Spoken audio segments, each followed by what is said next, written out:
Halo semuanya, di video kali ini kita akan membahas tentang seputaran teknologi open source. Dan di sini kita akan menjawab 5 pertanyaan dan kita akan membahas satu persatu pertanyaan tersebut. Baiklah teman-teman, tanpa berlama-lama, sebelumnya saya akan memperkenalkan diri saya. Nama saya Herta Yunita Tumanggor, jurusan Manajemen Informatika dengan NIM 202300100119 dengan dosen pengampu Miss Riayu Rosifa SSI MKOM. Oke, baiklah teman-teman, kita masuk ke pertanyaan yang pertama, yaitu apa itu PHP dan mengapa bahasa pemrograman ini penting dalam pengembangan web? Oke teman-teman, saya akan menjawab pertanyaannya itu. PHP itu adalah bahasa pemrograman, yaitu server yang dirancang khusus untuk mengembangkan aplikasi berbasis web. Dan pentingnya PHP dalam pengembangan web itu apa saja? Nah, gini teman-teman, PHP ini masih banyak digunakan karena mudah dipelajari, karena sintaksnya itu masih sederhana. Dan juga PHP ini gratis dan juga mendukung berbagai sistem seperti Linux, Windows, dan juga dapat terhubung dengan berbagai database seperti MySQL, PostgreSQL, dan SQLite. Dan juga digunakan dalam berbagai framework yang populer seperti Laravel, Codelnictor, dan Symfony. Dan PHP ini menjadi dasar pengembangan yang banyak CMS seperti WordPress, Joomla, dan Drupal, teman-teman. Nah, selanjutnya kita masuk ke pertanyaan kedua. Oke, teman-teman, kita masuk ke pertanyaan kedua, yaitu apa itu GCC atau GNU Compiler Collection dan bagaimana sejarah perkembangannya. Oke, teman-teman, saya akan menjawab pertanyaan kedua ini, yaitu GCC atau GNU Compiler Collection ini adalah kumpulan compiler yang dikembangkan dalam proyek GNU untuk menerjemahkan kode program menjadi bahasa mesin, teman-teman. Itu agar dapat dijalankan oleh komputer. Dan sejarah berkembangannya GNU Compiler Collection ini yaitu pada tahun 1987, yaitu dikembangkan di mana masih bahasa C, teman-teman. Bahasa C yaitu dikembangkan oleh Richard Stallman, dan seiring berjalannya waktu GNU ini berubah dan kemudian ditambahkan dengan dukungan C++ dari bahasa C menjadi C++, teman-teman. Ada Java dan ada juga Go.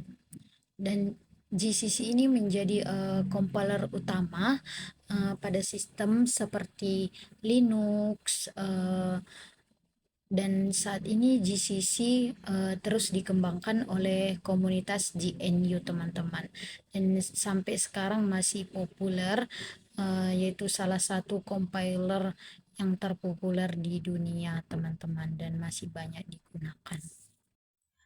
Baiklah teman-teman, kita masuk ke pertanyaan yang ketiga, yaitu mengapa Java disebut atau dianggap sebagai bahasa pemrograman yang sangat penting, dan apa kelebihan dan keterbatasannya. Oke teman-teman, karena itu Java sebagai bahasa pemrograman yang penting itu karena berorientasi objek yang fleksibel, aman, stabil, dan mampu digunakan di berbagai jenis aplikasi, teman-teman. Dan program ini juga cukup ditulis sekali saja dapat dijalankan pada berbagai sistem operasi yang memiliki Java Virtual Machine. Adapun kelebihannya itu bersifat multiplatform, dan memiliki sistem keamanan yang cukup baik, dan memiliki pustaka library yang sangat lengkap.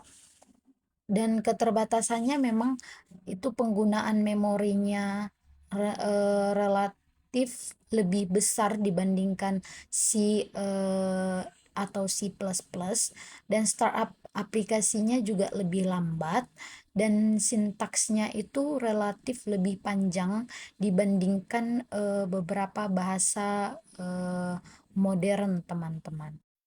Oke teman-teman, kita masuk ke pertanyaan yang keempat, yaitu jelaskan keuntungan menggunakan sistem operasi Linux dibandingkan dengan sistem operasi lainnya, dan berikan penjelasan mendalam tentang aspek multitasking, multi-user, portabilitas, dan shared libraries yang ada pada Linux.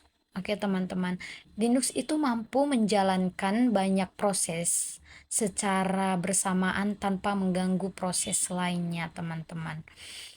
Keuntungannya itu pengguna dapat membuka banyak aplikasi sekaligus, dan juga pengguna CPU-nya itu menjadi lebih efisien, teman-teman. Dalam multi-user memungkinkan banyak pengguna menggunakan satu sistem secara bersamaan dengan akun yang berbeda. Dan secara portabilitas, Linux itu dapat dijalankan pada berbagai jenis perangkat keras dan arsitektur komputer. Dan shared libraries-nya itu pustaka program yang dapat digunakan bersama oleh banyak aplikasi. Oke teman-teman, dan pertanyaan kelima, kita masuk ke pertanyaan kelima. Karakteristiknya itu teknologinya masih terbaru.